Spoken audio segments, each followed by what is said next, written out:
Gloire à Dieu, alléluia, gloire à Dieu. Nous bénissons le Seigneur pour le souffle de vie qu'il ne cesse de nous accorder en ce jour. Bienvenue à une minute de prière de ce lundi 16 décembre 2024.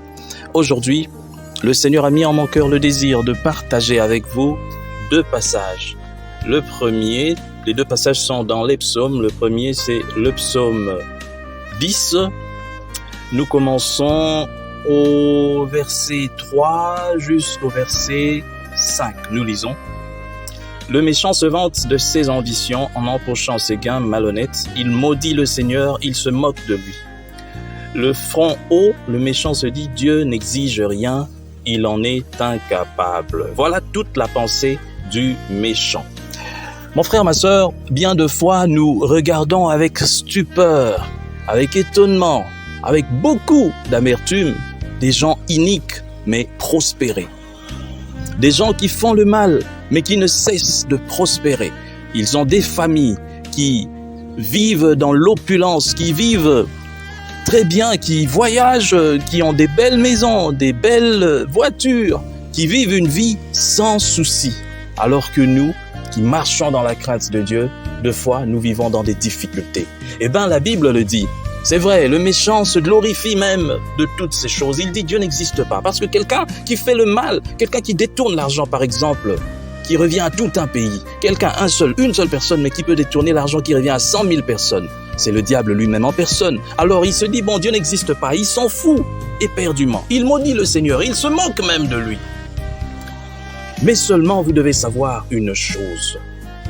Dieu nous dit dans les psaumes 37, verset 1, ne t'irrite pas contre les méchants. Lorsque tu vois des choses comme ça, ne te fâche pas, que ça ne te dérange pas.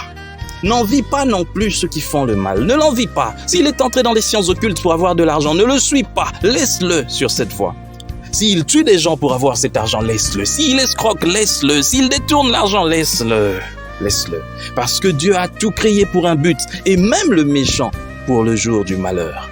Mon frère, ma sœur, ça ne sert à rien de courir pour des biens éphémères ici sur terre. Tout ça restera. Ce méchant qui entre dans les sciences occultes, qui tue des gens, même ses propres enfants de foi, qui les sacrifie, qui sacrifient leur intelligence. De fois, ils font des choses honteuses pour avoir de l'argent.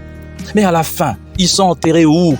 Quelle que soit la beauté de ce cercueil et la beauté de cette tombe, ils vont sous terre, dévorés par des termites. C'est ça la fin de tout être humain. Et ça, il faut comprendre ça. Mais nous, les enfants de Dieu, nous qui avons cru au Seigneur Jésus-Christ, nous n'avons pas cette fin. Nous ne finirons pas comme ça. Nous qui avons cru au Seigneur Jésus-Christ, nous irons auprès du Père. Nous irons au paradis, cette place qu'on nous a préparée. Demeurer dans le Seigneur. Rester attachés à lui, parce que nous allons vivre sur cette terre 60, 70, 80 ans.